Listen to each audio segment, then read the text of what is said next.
ዛሬ በተምሳሌት እንዶትሮ ስቱዲዮ አይደለም ያን ጊዜ አስኳላ ይባላል አዲሱ ትምህርት ቤት አስኳላ እንዲገባ አረገች ገና በልጅነት ነው የጀመረው ሽልማት ኢስተር ብሩክ የሚባል አይን ላይ ተገጣጣማችሁ ከዛ በኋላ ማን እንዳቀቅ ነው እሱ ያያል የሚያያል ደግሞ ወጥ መስራት አልችልም ምን አሉ እሳቸው ሃኒሙን ሄድ ነው ሽርሽር ወደ ኬንያ ነው ወደ ኬንያ በዛ ዘመን በብድር ገንዘብ የሚያብሉ ሴቶችም ወንዶችም አፍሪካኖች ተገኙ በየሀገሩ ደግሞ እየሄድኩኝ ስለዚህ ነገር እናገራለሁ እንዳታነሽ እንዲህ አይነት ነገር ሚስጥር ነው በተለይ ለሴራሊዮን አይነቱ ሀገር ስለዚህ ነገር አይወራም ትልቅ ሽልማት ነው ግን መንግስትን አትደግፍም ተብሎ አይሽሱን ለማግኘት የሀገርሽ መንግስት ሪኮመንድ ማድረግ አለበት ሀገር አድገው ተወልደው ባህላቸውን እየጠበቁ ናቸው አይዞሽ እያለ እሱ ጎበዝ በጣም እድለኛ ነኝ ይሄው ከነ ሴክሬታሪ ጀነራሉ ከዩኤን ጋር አብሬ ከማቋንቶቹ ጋር ሁሉ ይኸውልሽ እንደዚህ ፊት ለፊት በሀበሻ ልብስ ኢትዮጵያ እንደምቃርገው ኢትዮጵያዊ መሆኔን ደግሞ ለማሳየት ሰላም የተከበራችሁ ተመልካቾቻችን እንደምን አላችሁ ዛሬ በተምሳሌት እንዶትሮ ስቱዲዮ አይደለም ከስቱዲዮ ወጣ ብለን አንድ ታላቅ ሰው ጋር ሄደናል የኚ ሰው ስም እንግዲህ በወዳጆቻቸው አጠራር እትዬ ብርሃኔ ይባላሉ ብርሃኔ አስፋው በጣም የሀገር ባለውለታ ናቸው በጣም ብዙ ስራዎችን ሰርተዋል ዛሬ እሳቸው ቤት ነው ያለነው ከእሳቸው ጋር በጣም ደስ የሚል ቆይታ እናደርጋለን አብራችሁን ቆዩ ብዙ ነገር ትማሩበታላችሁ ሰላም ጤና ይስጥልኝ አብሮ ይስጥልኝ እንዴት ነዎት እግዚአብሔር ይመስገን ደህና ነዎት ደህና ነኝ ጤናስ ጤናም ደግሞ መቼም ያው እርጅናም አለ ምን ብዙ ነገር ስላለ በዚህም ግን እግዚአብሔር ይመስገን አለው ይኸው እናንተ ጋር ለመነጋገር በቃው በጣም ደስ ብሎናል እርሶ ጋር ስለመጣን ስላገኘነዎትም በጣም ደስ ብሎናል በህይወት ኖሮ እንደዚህ መጫወት በጣም ትልቅ ነገር ነው አይደለ ትክክል ነው በጣም በተለይ ወጣቶች ከእናንተ አይነቱ ጋር መገናኘት መነጋገሩ ትልቅ ደስታ ነው ለኛ በጣም እኛ ከርሶ ብዙ ነገር እንወስዳለን እስቲ ከልጅነት እንጀምርና የሰው ልጅ መሰረቱ ልጅነት ነው አይደለ ከልጅነት ጀምረን የተወለዱ ወይዘሮ ብርሃኔ የታደጉ በትምርታቸው እስከዛ በኋላ የሚለው የልጅነት ጊዜ ያቺን የጎንደር የትንሽ የገጠር ከተማዋን ትዝታ እናንሳ ረጅም ታሪክ ነው መቼም እንደምታውቂው እድሜውን ይነግርሻል ስንት እንደሆነ አዎ እንግዲህ እኔ የተወለድኩት ስሜን ተራራ አጠገብ ነው እዛ ተራራው አጠገብ አባቴ እዛ ሰፈር አስተዳዳሪ ነበሩ እናቴም በልጅነቷ ነው ያገባችው እና እዛ ተወለድኩኝ ግን በልጅነቴ ነው ከዛ የወጣሁት እናትና አባቴ ተለያዩና እኔ እናት ይዛኝ ወደ ከስሜን ወደ ደብረታቦር ሄደች እና እዛ በቃ ደብረታቦር ከእናቴ ጋር ነው ብዙ ያደኩት እኔ እዛ ኖርኩኝ ያው የገጠር ቤት ገጠር ደብረታቦር እንኳን ከተማ ናት ልጅ ነበርኩ ግን ትንሽ ልጅ ያው ጫወታለሁ ምን እላለሁ እናቴ ትንሽ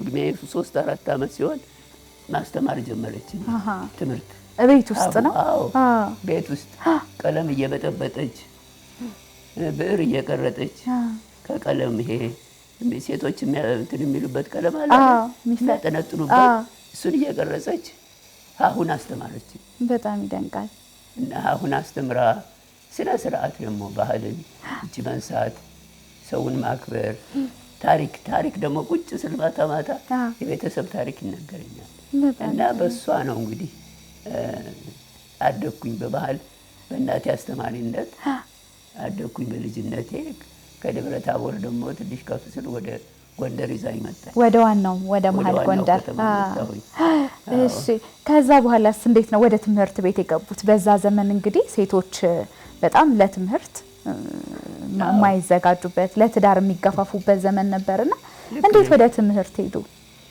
እኔ እንደው ለትምህርት በጣም እንትን አለኝ ፍቅርና ናፍቆት አለኝ እናቴ ከጀመረች በኋላ አሁን ማስተማር እና እሷ ደግሞ የትምህርት ፋሽን እሷን በልጅነቷ አባቷ አስተምረዋታል ዳዊት ደግማለች የጸሎቶቹን ምልች እሱን ሁሉ ተምራለች። ውዳሴ ማርያም፣ ውዳሴ ብዙ ነገር ተምራ መጻፍና ማንበብ ሁሉ ችላ ነው ያገባችውና ለትምህርት ትልቅ ፍቅር ስላለ እኔን ያን ጊዜ አስኳላ ይባላል አዲሱ ትምህርት ቤት አስኳላ እንድገባ አደረገችኝ። በጣም ይገርማል። እዛ ስገባ እኔ ኦልሬዲ መጻፍና ማንበብ እችላለሁ። እናቴ አስተምራኛለች። የት ገባ? ሁለተኛ ክፍል።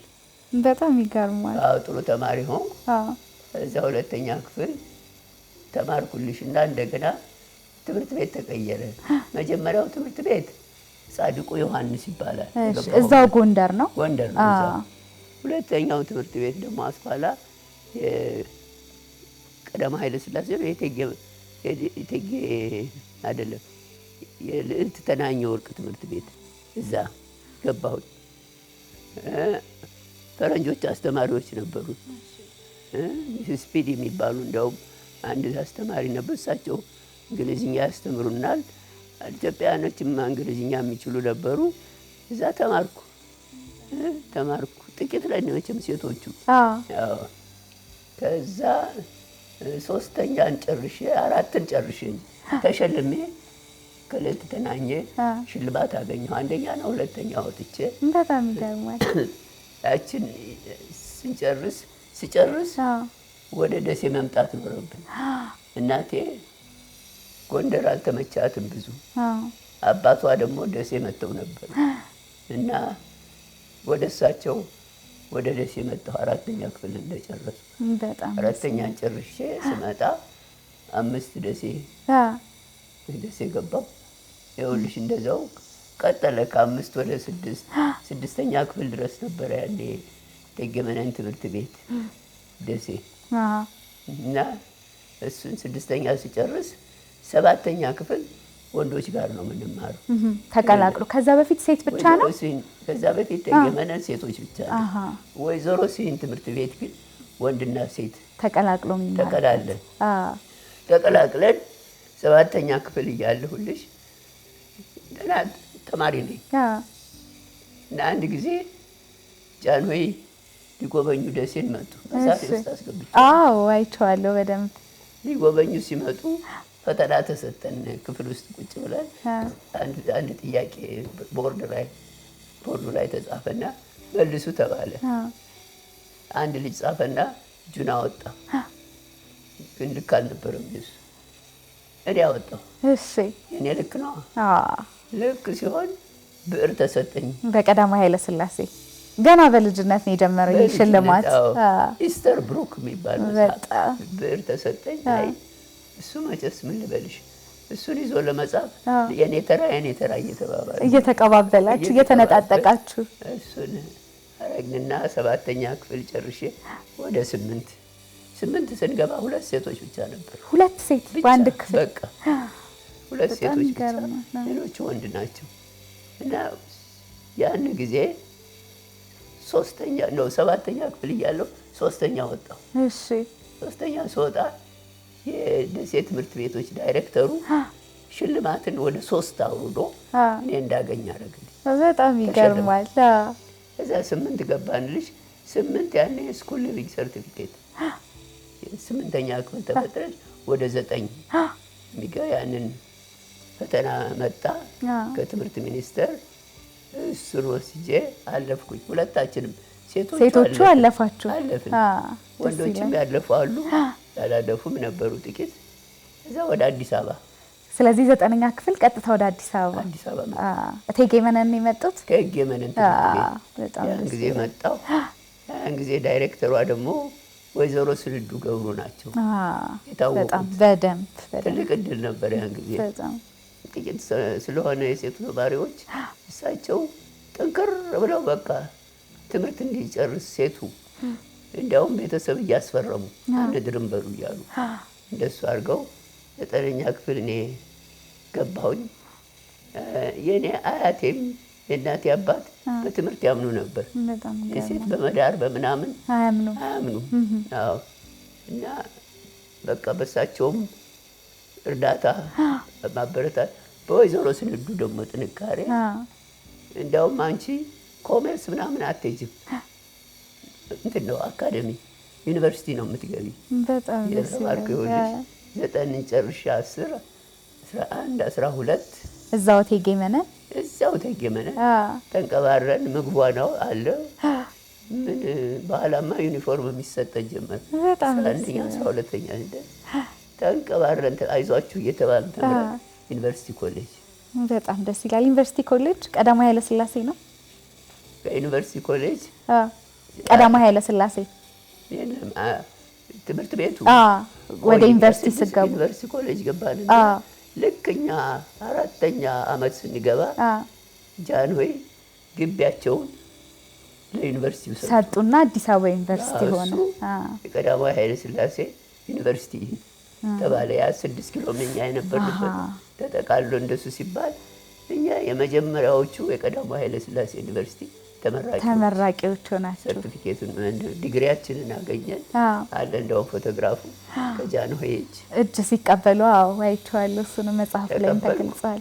ስራውም ተዘጋጅቷል። በትምህርት ሚኒስቴር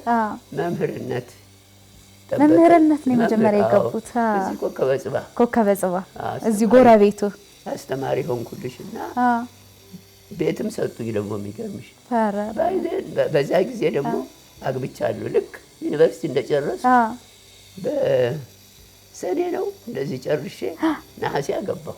በጣም ይገርማል።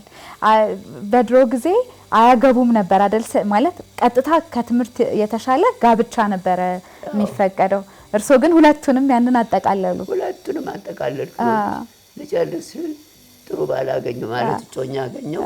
ልክ እንደጨረስኩ በነሐሴ ወር አገባሁኝ። እሱን ሳያልፉት እዚህ ጋር በደንብ ስለሳቸው ማውራት አለብን።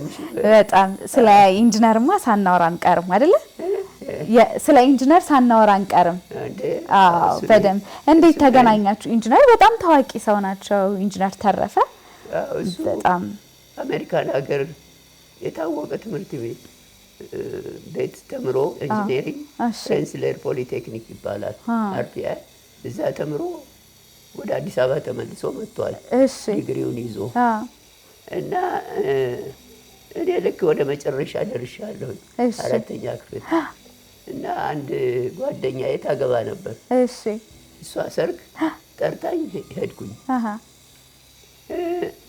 እዛ ሰርግ ቁጭ ብዬ ከጓደኞቼ ጋር እንትን ስል ፊት ለፊቴ አንድ ሰው እያለ እንዲህ የሚያየኝ። እኔም ደግሞ አየሁት። አይን ላይ ተገጣጣማችሁ። ከዛ በኋላ ማን እንላቀቅ ነው? እሱ ያየኛል፣ እኔም ያየኛል። ባለቤቴ ነው ያ ጊዜ። እሱም ተጠርቶ መጥቷል። እዛ በልተን ጠጥተን ስንወጣ መጣና ተዋወቀን። ራሱ መጣና ተዋወቀን። ከዛ አንድ አስተማሪያችን ነበር በመኪና ይዞን ወዲያ ወዲህ የሚል ከጓደኞቼ ጋር ለሰርጉ የሚወሰድን እና ያንን አስተማሪውን እንደምን ያውቀዋል እንደምን ምናምን አለ። የት ነው የምትሄዱ ሲለው ወደ ኤንሪኮ ቡና እንጠጣ እንሄዳለን አለው። ያኔ ቡና ቤት ነበር፣ ፒያሳ ማለት ነው። ፒያሳ እዛ ስንገባ መጣ ተከትሎ መጣልሽና እንደው የሚስተር ሃርዲን ቦታ ወንበሯን ያዝ አጠገብ ባስተማሪዎት ፊት። እንደሱ ተገናኘን። አልተራቀቅንም። ስልክ ተቀያየርን፣ ተደዋወልን። በቃ ከዛ በኋላ አንድ ላይ ሆናችሁ? ከዛ በኋላ ያንን ትምህርት ያንን አመት እስከምጨርስ ድረስ ጠበቀ። እዛ ልክ ወደ መጨረሻው ደግሞ እንጋባ ብሎ ጠየቀኝ። በጣም ደስ ይላል። ኧረ እባክህ እኔ ማግባት ወጥ መስራት አልችልም አስረዳውን። እንዲህ ነኝ፣ ቤተሰቤ እንዲህ ነው እና ደግሞ ወጥ መስራት አልችልም። ምን አሉ እሳቸው? ግድ የለሽ ምን ይችላለሁ አለ። አሜሪካን ሀገር እኮ እኔ መጥበስም ምንም ማለት ኬክም መስራት አውቃለሁ፣ ግድ የለሽ እኔ እሰራለሁ። በጣም ደስ ይላል። እሺ ስል ተጋባች። በኋላ ደግሞ እሱ እሺ ካልኩት በኋላ እንደው ስንት ጊዜ አስበሽበታል አለ ለማግባት? እሺ ስጠይቅሽ ያልሽው ስንት ያስበሽበታል? አፈርኩኝ። አስበው ነበረ ግን እርሱ? ነገርኩት። ካየሁ ጀምሮ እንደዚህ ነው ብዬ ወድጄ ነበር ካየሁ ጀምሮ። ከዛ ተገናኘን። እሺ ተባብለን በቃ እንደገና ነሐሴ ወር ነበር ያው መስከረም ትምህርት ቤት ስገባ እየመጣ ያኛል። ዩኒቨርሲቲ መጨረሻ ዓመት እየመጣ ያኛል። ምን ይላል ጠበቅን። ሽርሽር ይወስደኛል ይላል። ከዛ ይኸውልሽ ልክ እንደጨረስኩ ትምህርቴን አፈፍ አደረኩ። የሰርግ ነገር መጣ። እሺ ሰርግ ምን ገንዘብ የለንም ያን ጊዜ። ደሞዝ ትንሽ ደሞዝ ናት 400 ምናምን። እርስዎ የሚከፈሉት ነው 400? አዎ እሱ ወደ 7 ነው እንደዚህ። ቴሌኮም ነው የሚሰራው። እንጋባ ሲባል ብድር መበደር ነበረብን። ደግነቱ እኛ ዩኒቨርሲቲ ስንጨርስ ያን ጊዜ ብድር እናገኛለን። የመጀመሪያ ማለት መቋቋሚያ። በይ እንግዲህ እሱን እንጠይቅና እናገኛለን። እሺ ብድሩን በቃ ወስዳችሁ ለጋብቻ? አዎ እኔ ተበድሬ በእኔ ስም ተጋባን። ሀኒሙን ሄድን ነው እንጂ ሽርሽር። ወደ ኬንያ ነው? ወደ ኬንያ በዛ ዘመን በብድር ገንዘብ። በጣም እኮ ይገርማል። እንደሱ ነው። በጣም ጥሩ ጊዜ ነበር ጊዜ። በዛችው ገንዘብ ብዙ ነገር እንሰራለን። እሱ ቴሌኮም ይሰራል፣ እኔ መምህር ነኝ። እዚህ 4 ዓመት ተኩል በጣም ጥሩ ጊዜ አሳለፍን። በጣም ደስ ይላል። ከዛ በኋላ እንዴት ነው ወደ ተባበሩት መንግስታት ድርጅት የገቡት? እንግዲህ የተባበሩት መንግስታት ድርጅት ላይ ከአስተማሪነት 4 ዓመት ተኩል ካስተማርኩ በኋላ ወይዘሮ ስንዱ ገብሩ ጋር 1 ዓመት ነው 2 ዓመት የችግረኞች መርጃ ድርጅት የሚባል እሳቸው የሚመሩት በህዝባዊ ኑሮ እድገት ውስጥ የነበረ እዛ ውስጥ እኔም የእሳቸው ምክትል ሆኜ 1 ዓመት ሰራሁ። በጣም ጥሩ ነበር። በጣም በመጀመሪያ በዳይሬክተሮት ማለት ከ9ኛ እስከ 12ኛ ሲማሩ እሳቸው ነበሩ አበረታተው እዛ ያስገቧችሁና ከእሳቸው ስር መስራት በጣም 11 ድረስ ነው። ከዛ በኋላ እሳቸው ፓርላማ ተመረጡና ፓርላሜንታሪያን ሆኑ። በጣም ልዕልት ሂሩት እሳቸው ሆኑ የእቴጌ መነን ዳይሬክተር። 12ኛ ሳለ በስራ ተገናኘሁ ወይዘሮ ስንዱ ጋር እንደገና። በጣም ጥሩ ጊዜ። ምክራቸው ሁሉ ሴቶች እንዲበረታቱ፣ ሴቶች አቅም አላቸው፣ ለምንድን ነው ወደኋላ የምንል እያሉ እውነትም የመጀመሪያው የምርጫ ፓርላማ ውድድር ሲደረግ ስኔ ወይዘሮ ስንዱ ጀመሩ መወዳደር። እኛም እየዞርን በየመንደሩ ስንዱ ምረጡ፣ ወይዘሮ ስንዱ ምረጡ እያልንልሽ ተመረጡ። በጣም ደስ ይላል። ፓርላማ ገቡ። መግባት ብቻ ነው። ምክትል ፕሬዚዳንት የፓርላማው ሆኑ። ጠንካራ ሰው ነበሩ። ይኸውልሽ ከእሳቸው ብዙ ተምሬያለሁ። በኋላ እዛ ስራ ላይ ተገናኘን፣ አገኘኋቸው። እሳቸው ጋር ሰራሁኝ የችግረኞች መርጃ ድርጅት። ከዛ ደግሞ ወጣሁና ሴቶች ማህበር ልዕልት ሰብለ የሚመሩት ድርጅት ነበር። 3 ዓመት ሴቶችን ማሰልጠን፣ ሴቶችን ስራ እንዲያገኙ ማድረግ፣ ማበረታታት ነበረ። እሱ ደግሞ እድል ሰጠኝ። ውጭ እየሄድኩ ስብሰባ አቴንድ እንዳደረግ ሴቶችንም እንዳበረታታ። ያን ጊዜ በቃ ታሪኩ ገባኝ። የሴቶችና የወንዶች ስልጣን ምን ያህል እንደሚራራቅ እና ያ ጥሩ ነበረ። ከዛ ባለቤቴ እሱ መቼም ሁል ጊዜ አዳዲስ ነገር መሞከር ይፈልጋል። አይ በቃኝ አዲስ አበባ መስራት፣ ኢትዮጵያ መስራት አለና ሌላም ነገር አለ። ጂኒቫ ዩናይትድ ኔሽንስ ውስጥ ያለው ዋና መቀመጫ ዩናይትድ ኔሽንስ ዩኒየን ኢንተርናሽናል ቴሌኮሙኒኬሽን ይባላል። እዛ ስራ አገኘ። ኢንተርናሽናል ቴሌኮሙኒኬሽንስ ዩኒየን እዛ ስራ ሲያገኝ እንሄዳለኝ። እኔም ተከትለን ጠቅልዬ ስራዬንም ትቼ ጂኒቫ። በጣም ይገርማል። ጄኔቫ የሄዱት ባለቤቶትን ተከትለው ብቻ ነው እንጂ ስራ አግኝቶ አይደለም። በፍጹም እንደሱ ሆነልሽና እዛ እዛ ጂኒቫ እሱ ይሰራል። እኔ ደግሞ ትምህርቴን እንደገና ጀመርኩ። ሌላ ማስተርስ ለማግኘት ዲፕሎም ለማግኘት ትምህርት ቀጠልኩኝና እንደሱ ስል ጄኔቫ የሰው ልጅ መብት ብዙ የሚነገርበት ብዙ ተከራካሪዎች ለመብት የቆሙ ድርጅቶች ያሉበት የተባበሩት መንግስታት ደግሞ አብዛኛው ቢሮ መቀመጫው እዛ ጄኔቫ ስለነበር እኔም ቀስ በቀስ ወደዛው ገባሁኝ። አዎ ወደዛው ገባሁልሽና የበጎ አድራጎት ድርጅቶች ውስጥ እዛ ገባሁ። ስለ ሰው መብት በተለይ ስለ ሴቶች፣ ስለ ልጆች ይሄን ማሰብ መመራመር እንደውም ከሱም አልፎ እንትን ጀመርኩ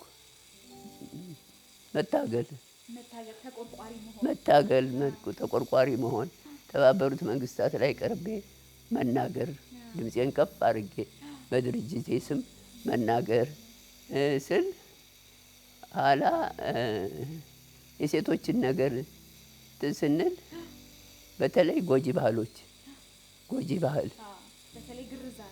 ግርዛት ጎጂ ባህሎች ግርዛት ምን ያህል በሴቶች ላይ በሴት ልጆች ላይ ጭካኔነት ያለበት ድርጊት እንደሆነ ተረዳሁ። ሴት ልጆች በትንሽ እድሜያቸው በትንሹ ነው በቢላዋ እየተተለተሉ በመቀስ እየተቆረጡ እየተሰፉ ይሄ እንደው እንኳን ሰው እንስሳም ቢሆን አራዊትም ቢሆን የማይደረግ ነገር ነው። አየሁ ይሄን እንደነበር አውቃለሁ፣ ግን አስቤበት አላውቅም። እዛ አንዳንዶች ሰብአዊ መብት የሚዋጉ ድርጅቶች በተለይ በውጭ ሀገር ሰው ለምንድን ነው የሚደረግ ሲሉ ጭንቅላቴ ውስጥ ገባ። እኔንም ሲጠይቁኝ በቃ በዚያ ተነሳሳሁና ይሄን ነገር ለዚህ መብት ቆሜ ይሄን ነገር ማስቀረት አለብኝ አልኩ። በቃ ጊዜንም ያለኝንም እውቀት እምነቴንም እሱ ላይ አደረኩ። በጣም ይገርማል። ምንም ሳያስቡበት ወደ ጄኔቫ ገብተው ከዛ በኋላ ግን ጮክ ብለው በዛ ዘመን እንግዲህ ሴቶች ከፍ ብሎ በማይናገሩበት ዘመን የተባበሩት መንግስታት ድርጅት ውስጥ ጮክ ብለው ስለ ሴቶች መብት፣ ስለ ጎጂ ባህል እንዲሁም ደግሞ በሀገራችን ስላለው በተለያዩ የአፍሪካ ሀገራትም ስላለው ግርዛት በደንብ ያወሩበት ዘመን ነበር። በደንብና ግን ያን ጊዜም የውጭ ሀገሮቹ የአውሮፓ ሴቶች ለሴት ልጅ መብት ቆመው የሚናገሩ ብዙ ነበሩ። ልጅ ተቀባይነት ባያገኙም ይናገራሉ። እኔም እነሱ አበረታቱኝ። ተነስቼ ስለ ግርዛት ሳወራ አፍሪካውያኖቹ ሴቱም ወንዱም እንዴት ባህላችንን አመጣሽ እዚህ ተባበሩት መንግስታት ላይ ታዋርጅናለሽ እንዴ? እኔ እንዳመጣው ካልፈለጋችሁ እዛው እናንተ ሀገራችሁ አስቀሩ አቁሙት፣ አለዚያ እዚህ መናገር አለብኝ። በቃ ቀጠልኩ። ቀስ በቀስ የሚያምኑ ሴቶችም ወንዶችም አፍሪካውያኖች ተገኙ። በየሀገሩ ደግሞ እየሄድኩኝ ስለዚሁ ነገር እናገራለሁ።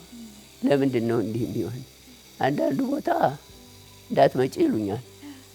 አንዳንዱ ቦታ አንዳንድ ሰዎች አዎ ልክ ነሽ፣ ግን ባህል ሆነና እንደ ባህል እኮ መቆም ይችላል፣ ማቆም እንችላለን፣ እኛ ሰዎች የፈጠርነው ነው እያልኩልሽ እድል ወደ ስንት ሀገር አፍሪካ አየሁ።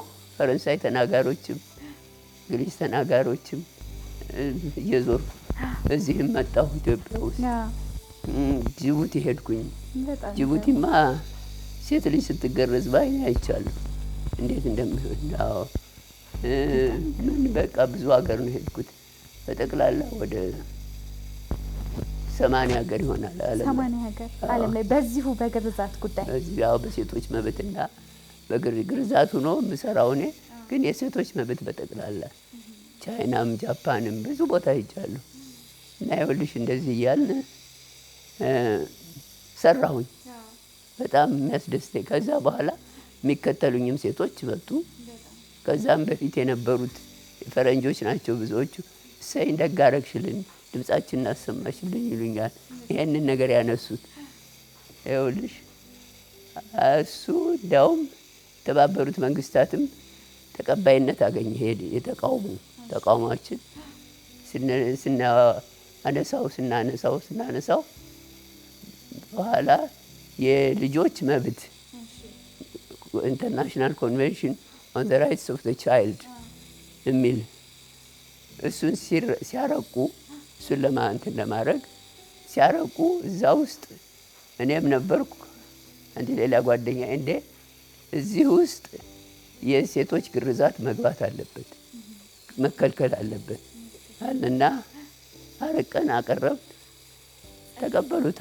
አርቲክል 24 2430 ባላለች እዛች ገባች ይከለክላል። ይሄን ምንድነው ይሄ? አዎ ጎጂ ባህል እሱን አስገባን። ኮንቬንሽኑም ጸደቀ። አይ በኋላማ ተይው በቃ እቺ ግርዛት ኤፍጂኤም ሴትዮ መጣች። ስሞት ሁሉ እሱ ሆነ። ኢትዮጵያ ውስጥ ግን እንዴት ነበር ማለት የተለያዩ የዓለም ሀገራትን ዞሯል እንዳሉኝ ከ80 በላይ ሄደዋልና ኢትዮጵያ ውስጥ ግን ይሄንን የሴት ልጅ ግርዛት ይቁም የሚለውን ነገር ይዘው ሲመጡ እንዴት ነበረ? ያፍራሉ ብዙ ሰዎች እንደው ስለዚህ እንዴት ታወሪያለሽ? ግን ቀላል ነው በእውነት መጀመሪያ ስለዚህ ይላሉ። ግን በኋላ ወይ እንትን እናሳያለን ቪዲዮ ወይ እንደዚህ አወጣን ይሄ ነው እኮ ስንል አዎ መቅረታ ቀላል ነበር ኢትዮጵያ ውስጥ በእውነት ከሌሎቹ ሀገር። ሌሎች እኮ አይ ካልሄድሽ ከዚህ እንገርዝሻለን ይሉኛል። እኔ ራሴ እንዳታነሽ እንዲህ አይነት ነገር ሚስጥር ነው። በተለይ ለሴራሊዮን አይነቱ ሀገር ስለዚህ ነገር አይወራም። አባል ብቻ ናት የምታወራው እንጂ ሌላ ሰው መጥቶ ይሄን። ግን ኢትዮጵያ ውስጥ ሃይማኖት አባቶችም ጋር ጠበቃዎችም ሰብስበን ያዋራን፣ ወጣት ልጆች ስፖርተኞችን ሁሉ እንዴት ይመስላች ይቀላል ባህል ነው እዚህ የነበረው። እርግጥ ነው መቆም አለበት ተባለ። ቀለል ያለ ነበር። ቢሮ ደግሞ እዚሁ አቋቋም ኢንተር አፍሪካን ኮሚቴ የሚባል ኢሲኤ ውስጥ አዲስ አበባ ውስጥ እሱ ቀለለን። አፍሪካ ውስጥ የምንሰራውን ነገር ሁሉ ለማቀናጀት እዛ ጄኔቫም ነበረን ቢሮ ማለት እርዳታ ለማግኘት ዩናይትድ ኔሽንስ ውስጥ ለመስራት እና ያው በተለያየ ደረጃ በአገሮችም ውስጥ ኮሚቴዎች እያቋቋምን ሀገር ውስጥ እነሱ እንዲሰሩ ሪጅኑ ውስጥ አፍሪካ ውስጥ ኢሲኤ ቢሮ አድርገን የተባበሩት መንግስታት ጄኔቫ እንደሱ አድርገን በተለያየ ደረጃ ሰራን። ይኸውልሽ በጣም ውጤቱ በጣም ያስደስታል። በጣም ያስደስታል። ብዙ ለውጥ ታይቶበታል። ከዛም ደግሞ እስከ መሸለም አብቅቷልና የሽልማቱን ነገር እስቲ እናንሳ። በዚህ በዩኤን ውስጥ እኔ የውጭ ሀገር ፈረንጆችን ደስ የሚል አንድ ሰው ጥሩ ሲሰራ መታወቅ አለበት ብለው ሽልማት እንትን ይላሉ እና እኔን ለኖቤል ፕራይስ ሁሉ ሬኮሜንድ አደረጉኝ። አዎ አደረጉኝ። ግን ከመንግስት በኩል ድጋፍ አላገኘም። ግን የኦስትሪያ መንግስት ሸልሞኛል። ቤልጂየም የማን ነው ሌላ ሬኮግኒሽን የሰጡኝ አሉ ሀገሮች ሽልማት ዩናይትድ ኔሽንስ ሸልሞኛል እና ምልሽ በጣም ያስደስታል። በጣም ያስደስታል። በጣም የገረመኝ ነገር በዛን ዘመን የኖቤል እንግዲህ ሽልማት በጣም በዓለም አቀፍ ደረጃ ታዋቂ ነውና በጣም ደግሞ ትልቅ ሽልማት ነውና እስከ ሎሬትነት ድረስ ነው አይደለ ይሰጠው። ለዛ እጩ የሆኑበትን አጋጣሚ የሰሙበትን ከዛ ደግሞ ወደ ሀገር ውስጥ መጥተው ይሄንን ለመናገር ያደረጉትን እስቲ ንገሩኝ፣ አስታውሱኝ። ትልቅ ሽልማት ነው። ግን መንግስትን አትደግፍም ተብሎ አየሽ፣ እሱን ለማግኘት የሀገርሽ መንግስት ሬኮሜንድ ማድረግ አለበት፣ መቀበል አለበት፣ ተቃውሞ እንደሌለበት። ግን እዚያን ጊዜ አንዳንድ ነገር በተማሪዎች ላይ ሲደረግ ምን ሲል ልሰለፍ ነበር እዛ ጄኔቫ እና አትደግፍም በሚል በደርግ ጊዜ ነው ይሄ ማለት ነው አይደል? በደርግ ጊዜ ነው። አይ በኋላ ነው። ስለዚህ ሽልማቱ እንዳይሰጥ በእጩ ብቻ እንዲቀር ሆኗል። በደርግ ጊዜ በኋላ ነው እንዳልሰጥ ተደረገ። ውጭ ጉዳይ ይገርማል። እንግዲህ ያው አንድ የህይወት አካል ነው። ግን እጩ መሆን በራሱ በዚህ ደረጃ አንድ ከትንሽዬ የጎንደር ገጠር ተነስተው የዩኤን ውስጥ በዓለም ሀገራት ተቀባይነት አግኝቶ የኖቤል ሽልማት እጩ መሆን ራሱ በጣም ትልቅ ነገር ነው። ያኮራኛል። በጣም ያኮራኛል። ባላገኘውም ያኮራኛል። በጣም ደስ ይላል። ከዛስ ከባለቤቶት ጋር እዛ ልጆች ከዛ በኋላ እንዴት ነው እስቲ? እንግዲህ ባለቤት የትልቁ ነገር እሱ ለቤተሰብ በጣም አሳቢ አፍቃሪ ሰው ነው። ባህልን የሚያሳይ የሚያስተምር ልጆች በባህላቸው፣ በሃይማኖታቸው፣ በቋንቋቸው እንዲያድጉ የሚያደርግ ትልቅ ሰው ነበር። እኔን ደግሞ አይዞሽ ጎበዝ ነሽ ነው እንጂ እዚያ ይሄን ሀገር ሂደሽ ቆየሽ ምናምን በፍጹም የለም ሁሉ ጊዜ እና ከሱ ጋር አብረን ልጆቻችንን አሳደግን። ስንት ልጆች ወለዳችሁ? 3 ልጆች ወለዳችሁ? 3 ልጆች፣ 2 ወንዶችና 1 ሴት። እነሱን ደግሞ ያው ስዊስ ነው የተማሩት፣ ግን እዛም ቢማሩ አማርኛ እንዲያውቁ ይማራሉ። አማርኛ ያስተምራሉ። ባለቤቴ ባህላቸውን ደግሞ በደንብ እንዲረዱ ታሪክም እናቴም አንዳንዴ ትመጣ ነበር እዛ ስለ ቤተሰብ ታሪክ ትነግራለች። እኔም በተቻለኝ መጠን እና እሱ ደግሞ በተለይ በጣም ስለ ባህሉ፣ ስለ ቋንቋው፣ ስለምኑ ያስተምራል እና ታንጸው ያደጉት በሀገራቸው ባህል ነው። አሁን ብታያቸው ጾመኞች ናቸው እንኳን እና ልጆቼ ልጆችም በጣም ደስ ይላል። ሀገር አድገው ተወልደው ባህላቸውን እየጠበቁ ናቸው። ኢንጂነር ተረፈም እኮ ብዙ ያልተነገሩ ገጾች ነበሯቸው። ማለት ኢትዮጵያዊነትን ለማጉላት በራሳቸው በኢትዮጵያ ቴሌን አይደለ በኢትዮጵያ እንዲቀየር ያደረጉም ናቸው። እሱ በጣም ከቤተሰብ መጥቶ ቴሌኮሙኒኬሽን ሲሰራ ስራውን አይደለም ብቻ እሱን ይሰራል፣ ግን በጎን ደግሞ ብዙ ነገር ይሞክራል። በጎንና አንዱ ቴሌፕሪንተር እሱ ድሮ ሚላላኩት በቴሌፕሪንተር በላቲን ቋንቋ በላቲን ፊደል ነበር። እሱ ምን አለ፣ አይ ለምን በላቲን ፊደል በአማርኛ ይሁን ብሎ ብዙ ጊዜ ሰርቶ አወጣው በላቲን ፊደል ቴሌፕሪንተር። ያው እኛ ሀገር መቼም ጥሩ ነገር ሲሰራ አንድ ሰው ብዙም እንትን አይልም፣ ግን ጃንሆይ በጣም አመሰገኑት፣ አከበሩት፣ አዩለት እና ቴሌኮሙኒኬሽን ግን አይ እኛ ይሄን እንድትሰራ አይደለም የቀጠርንህ ምንትስ ሲሉት ተውት ብሎ ወደ ጄኔቫ ሄደ። የሚያበረታታ ነገር ስላላገኙ ነው እንጂ ሄዱት ብዙ ነገር እዚህ መስራት ይችሉ ነበር። ፊደልን ደግሞ አይደል ፊደል ይቀርጹ አሁን በቀላሉ የሚል ለልጆች እሱን ይሰራል። ብዙ ነገር ዝም ብሎ ቁጭ ብሎ መፍጠር ይወዳል፣ ማሻሻል ይወዳል። ቴሌኮም አይቲዩም እዛ ሲሰራ አንዱ ትልቁ የሰራው ምንድነው ብትይ ድሮ የእንግሊዝ ቅኝ ግዛት የነበሩት አፍሪካውያኖች ከፈረንሳይ ቅኝ ግዛት ጋር ሲነጋገሩ ለምሳሌ ኬንያ ከአይቨሪ ኮስት ጋር በስልክ እንነጋገር ቢሉ በእንግሊዝና በፈረንሳይ ማለፍ አለባቸው። የድሮ በቅኝ ግዛት በተገዙባቸው ሀገር እንደዚሁ ከዛም እንደዚህ እሱ ምን አለ ለምን አይሆንም ይሄ ቀጥታ መገናኘት ይችላሉ አለና ቀጥታ እንዲያደርጉ መቼም ታግሎ ሰራው። ነው በጣም አፍሪካን ቴሌኮም እሱን ሰርቶ ቀየረው፣ ለወጠው፣ አዲስ ነገር አመጣ።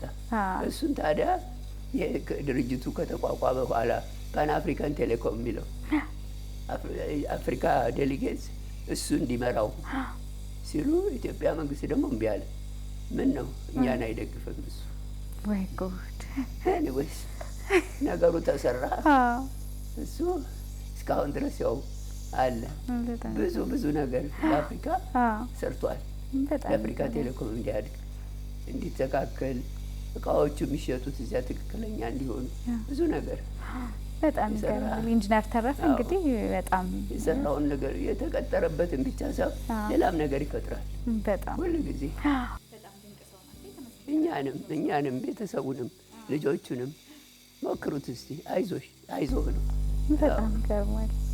ኢንጂነር ተረፈ ከእርሶም ጋር የነበራቸው ቅርበት ከባልና ሚስት ቅርበት በላይ በጣም እንደ እህትም እንደ ወንድም እንደ ቤተሰብም ነውና እናቴም ትለኝ ነበር እንዴ አንቺን እኮ አንገትሽን ቀጥ ብለሽ እንድትይጂ ያደረግሽ ሊተረፈ ነው አይዞሽ እያለ እሱ ጎበዝ። እንዴ አንዴ ብዙ ነገር ሳበዛ ጓደኞቼን ጋብዤ እሱ ግድ የለውም። እንዲያውም አንዳንድ ጊዜ ከውጭ ሲመጣ ሰዎቹን ጋብዤ ቁጭ ብለዋል። መጥቶ በቃ እሺ መጣ ደግሞ እሺ ይሄንና መጥቶ ለባብሶ ይመጣል። እና የኔ እናት ሊተረፍ አትቆጣትም እንዴ? ምንድን ነው ይሄ? ዝም ብሎ እየሰበሰበች ግብዣ ምንድን ነው? ግድ የለም ታውቃለች። በጣም የሚደንቁ በእውነት በመንፈስም በእውቀትም በምንም እኔን ያነጸ አይዞሽ እያለ ያሳደገኝ ባሌ ብቻ ሳይሆን አስተማሪም ጓደኛዬም ወንድሜም ነው። እሱና ያጣሁት በጣም እንግዲህ ነፍሳቸውን በአጸደ ገነት ያኖርልን ነው የምንለው። ከዛ በኋላ እርስዎ እንግዲህ ስለ ስዊዝ አይጠግቡም አውርተው። ሁለተኛ ከኢትዮጵያ ቀጥሎ ሁለተኛ ቤቶት ናት አይደለ? ስዊዘርላንድ ጄኔቫ። እስቲ ትንሽ እዛ የነበራችሁን ቆይታ፣ የቤተሰብ ጊዜ፣ ስዊዘርላንድስ እንዴት እንደዚህ እርስዎ ልብ ውስጥ ቀረች የሚለውን እናንሳ። ስዊዘርላንድ የምትገርም ሀገር ናት። አንደኛ ስብስብ ናቸው።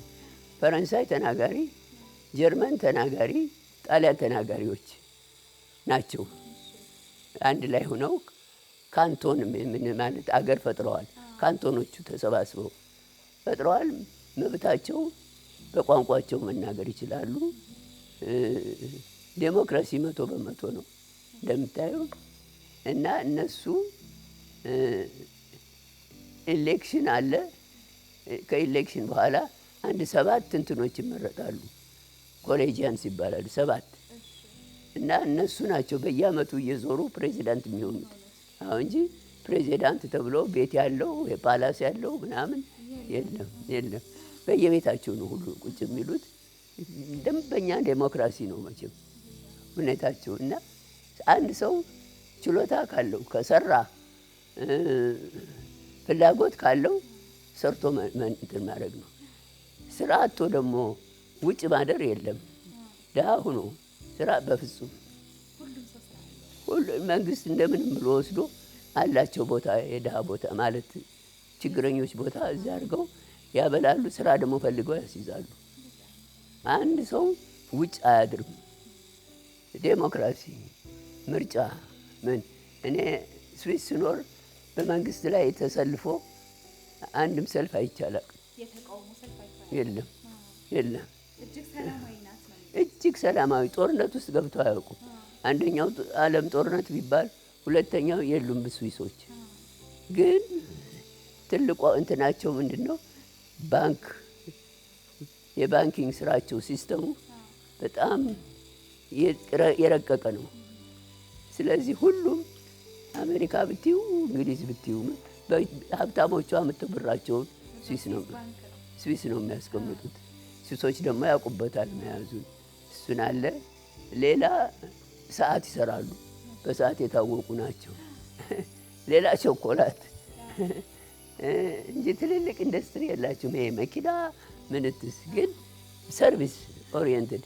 ዩናይትድ ኔሽንስ አባል አልሆኑም። ቢሮ እዛ ቢሆንም አባል አልነበሩም። ለረዥም ጊዜ ኒውትራል ናቸው። ማንም ሰው ከሰራ በሰላም ይኖራል። ቤቱን ተከራይቶ ምን ብሎ ልዩነት ከሌ ጥቁር ነው ነጭ ነው የለም። በሰላም ነው የምትኖሪው። ምን ልበልሽ የሚመች ነው ተፈጥሮና ባህላቸው ደግሞ ባህላቸው ከሌ ሀብታም ነው ተብሎ የሚታወቅ የለም። ሀብታሞችን በጣም ሞዴስት ናቸው የሚኖሩት። በእንትን ነው በትህትና በስራ ነው የሚኖሩት። ይሄ በኮራፕሽን በምን አይደለም። እና የስዊሶች ሃይማኖት ደግሞ ያም የራሱ ሃይማኖት ያም ኢንዲቪጁዋል ሃይማኖታችን አክብረን እንኖራለን እንጂ ይሄኛው ከፍ ይሄኛው ዝቅ አይልም። ዩኒቨርሲቲያቸው የታወቀ ነው። ሁሉም ይማራል ዩኒቨርሲቲ። ትምህርት ደግሞ ልጆች በግድ መማር አለባቸው። ኦፍ ኮርስ እስከ ተወሰነ እድሜ ድረስ ስራ ስሚ። እንደ ስዊስ ምን ልበልሽ ለየት ያለ ሰላማዊ ሀገር፣ ጤንነቱ የተጠበቀ። አንድ ሰው ከታመመ ሆስፒታል ከሄደ ገንዘብ አልከፈለም ተብሎ አይመለስም። ሄዶ ይታከማል፣ ሰርቪስ ይሰጠዋል። በቃ በዚህና መሰል ጉዳዮች በጣም ደስ በሚል ሁኔታ የሰውን መብት ስለሚያከብሩ የስዊዝ ፍቅር አደረቦት እርስዎ ማለት ነው? በጣም አድማየር አደርጋቸዋለሁ፣ አፈቅራቸዋለሁ። የእነሱ አንዱ ችግር ብቻ ያየሁት እኔ ቤታቸው አይጋብዙሽም።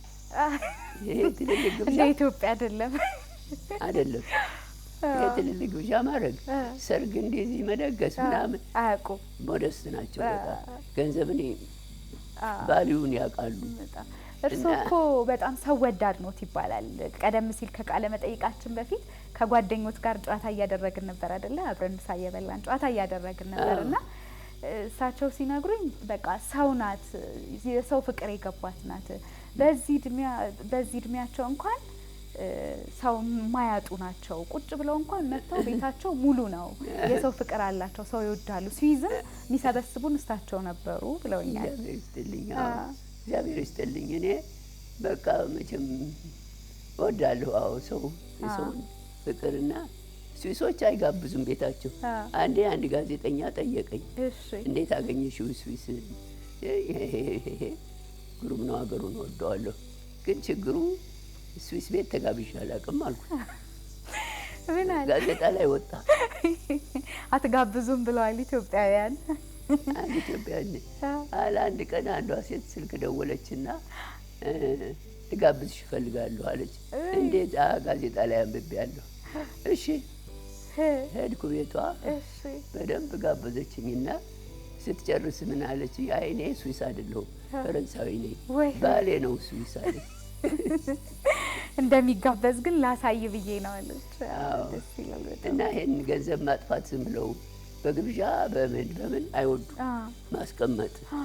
ያስተማራቸውም ትልቁ የሃይማኖት መሪ ካልቪን የሚባል ገንዘብ አታጥፉ፣ ይሄ ኤግዛጀሬትድ የሆነ ግብዣ ምናምን አታድርጉ፣ ሞደስቲ፣ እንደውም ሀብታችሁንም አታሳዩ፣ ይሄ በሀብት እንዲህ የለም ብሎ ጥሩ አድርጎ ነው ዲሲፕሊን ያደረጋቸው በእውነትና ኢትዮጵያ። ስለዚህ ከዚህ ብዙ ነገር መውሰድ አለባት አይደል? በጣም አዎ፣ ብዙ ነገር መማር እንችላለን። እኔ እዚህ ሀገር ስኖር ጥቁር ነሽ ነጭ ነሽ የሚባል ነገር በፍጹም ተሰምቶኝ አላውቅም። በፍጹም ትሄጃለሽ ሰርቪስ እንደ ማንኛውም በቃ ቁጭ ብድግ ብለው ሰርቪስ ይሰጡሻል። ቢሮ ቢሆን ሱቅ ቢሆን ምን ቢሆን በጣም የሚወደዱ ሰላማዊ ሰዎች ናቸው። በጣም ደስ ይላል። ሌላው የምናነሳው ነገር እስቲ ስለ ልጆቹና ስለ ልጆች ሁኔታ ንገሩኝና ከዛ ደግሞ ወደ መጽሐፉ እናመራለን። ልጆችን እንግዲህ ጂኒቫ ሶስቱን ኢንተርናሽናል ስኩል የሚባል አለ፣ እዛ አስተማርኩ። ኢንተርናሽናል ስኩል በጣም ጥሩ ትምህርት ቤት ነው። በእንግሊዝኛም በፈረንሳይኛም ይማራሉ። ያው እስከ 12 እስከ 13ኛ ክፍል ይጨርሱና ስኮላርሺፕ ማለት ወደ አሜሪካ ወይ እንደዚህ ነው የምንልካቸው እኛ። አዎ ይሄዳሉ አሜሪካ ወይ እንግሊዝ እንደዚህ ተማሩ። የእኛም ልጆች ሶስቱም ወደ አሜሪካ ነው የሄዱት። አንደኛው ዩሲኤልኤ ዩኒቨርሲቲ ኦፍ ካሊፎርኒያ፣ አንደኛው ስታንፎርድ ዩኒቨርሲቲ፣ አንደኛው ልጄ ደግሞ ቦስተን ዩኒቨርሲቲ ነው ገብታ ኢንሲያድ ይባላል እዛ ተማረች። ሁሉም ኢንጂነር ናቸው ሶስቱም። በአባታቸው ነው ሶስቱም የአባታቸውን ሙያ ይዘዋል። አይገርምሽም? ሴቷም ኢንጂነር ሆነ። ለምንድን ነው እነሱ ሲሆኑ ዝም ያልሽው? እኔ ዶክተር ሁኜ አልኩኝ። እንዴ ለምን እነሱን አላልሽም? እሷም ኢንጂነር ሆነች። ጨረሱ ማስተርስ፣ ሁለቱ ማስተርስ ይዘዋል። አንደኛው በቢኤ ነው ስታንፎርድ ዩኒቨርሲቲ የነበረው። በኋላ ስራ ያዙ። መጀመሪያ ተቀጥረው መስራት ጀመሩ።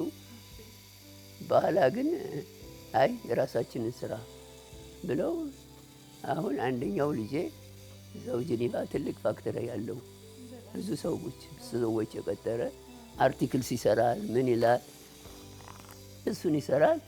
ሴቷ ልጄ ደግሞ ቢዝነስ አድቫይዘር እና ኩባንያ ያላቸው እሷና ባሏ የራሳቸው ካምፓኒ እሱን ይዘው ወደ 1000 ሰው ቀጥሯል። በጣም ብዙ ሰው እኮ ነው 1000 ሰው። ቢሮአቸው ደግሞ እንግሊዝ ሀገር ነው ዋናው ቢሮ። ኒውዮርክ አላቸው፣ ጀርመኒ፣ ፈረንሳይ፣ በየቦታው ሜክሲኮ፣ ፖርቹጋል ምን እዚህ ሚድል ኢስትም ይሰራሉ። በጣም ጥሩ ሰክሰስፉል። ያኛው አንደኛው ሶስተኛው ካናዳ ነው የሚኖረው። እሱ ደግሞ አፍሪካ ውስጥ አፍሪካ 118 የሚል እዚህም አለው ቢሮ።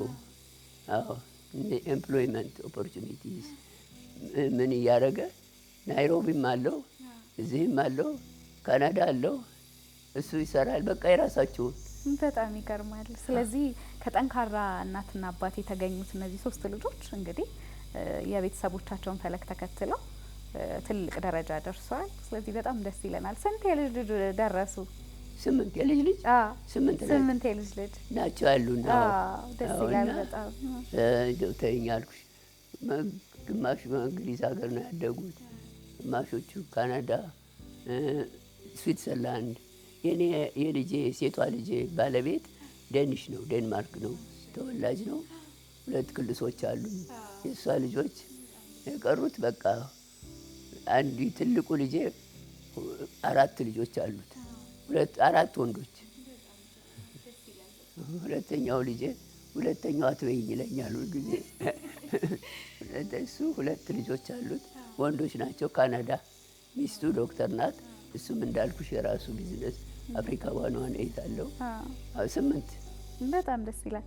በጣም የገረመኝ ነገር ግቢዎት ሲገባ ያለው ደስ የሚል መንፈስ በአትክልት የተሞላ ነው። ከዛ ደግሞ ቤቶት ደግሞ ሙዚየም ነው የሚመስለው። በጣም የሚገራርሙ ከኢትዮጵያ ባህል ጀምሮ የተለያዩ የአፍሪካ ሀገራት ቅርጻ ቅርጾችም ቤቶት አለና ምንድን ነው እንግዲህ አንደኛ ነገር ጥሩ ነገር መቼስ የማይወድ ሰው የለ እና በየሀገሩ ሲሄድ አንድ ነገር ካየው እሷን መያዝ አለብኝ። አንድ ነገር ከወደድኩ እሱን እንትን ማድረግ አለብኝ እና ባለቤቴም እንደዚሁ ብዙ ውጭ ሄድ ነበር። አፍሪካ፣ ኤዥያ፣ ምን አይቲዩ ሳለ ኢንተርናሽናል ቴሌኮሙኒኬሽን እሱም ይሄዳል። እኔም ገዝቼ እመጣለሁ፣ እሱም ገዝቶ ይመጣል። እቃ በቃ ተጠራቀማ፣ ከየቦታው ተጠራቀመ። ከየሀገሩ ያመጣ ነው እንግዲህ ይኸው ሰብስበነዋል። እንግዲህ ተመልካቾቼ የወይዘሮ ብርሃኔ ታሪክ ወይም የእትዬ ብርሃኔ ታሪክ በጓደኞቻቸው አጠራር እጅግ በጣም የሚደንቅ ነው። ከትንሿ ጎንደር እስከ ስዊዝ እስከ ዓለም አቀፍ የተለያዩ ሽልማቶች እስከ ኖቤል ሽልማት እጩ በኒውዮርክ የተባበሩት መንግስታት ትልቁን ሽልማትም ተቀብለዋል እና ከዛ በኋላ ግን በህይወት ተሞክሯቸው ያገኟቸው ልምዶች ለምን ደግሞ በመጽሐፍ እንደዚህ የጨረቃ ብርሃን በሚል መጽሐፍ ለትውልድ እንዲተላለፍ ታሪክ እንዲተላለፍ ብዙ ሰዎች ደግሞ ከዚህ ብዙ ትምህርት እንዲወስዱ በሚል ተሰናድቷልና እንዴት የጨረቃ ብርሃን ተፈጠረ፣ እንዴት ታሰበ የሚለውን እናንሳ። ባለቤቴም እንከረጅ ያደረገኝ ነበር ጻፊ እያለ እና እንዲያውም አንድ በእንግሊዝኛ ጽፌያለሁ አንቢድን ቤት የሚል አንቢድን ፓት እሱን ጽፌያለሁ። ግን በአማርኛ ጻፊ የሚሉኝ ብዙ ነበሩ እና በኋላ እንደ አጋጣሚ ጥሩ ጸሐፊዎች አገኘው። አቶ አድሃኖም ምትኩ በሱ መሪነት በእውነት በጣም ጥሩ ፓርትነርስ አገኘው የሚጽፉ። እነሱ ጋር እየተነጋገርኩ እየነገርኳቸው እየቀዱ ምን እያሉ ጻፉት።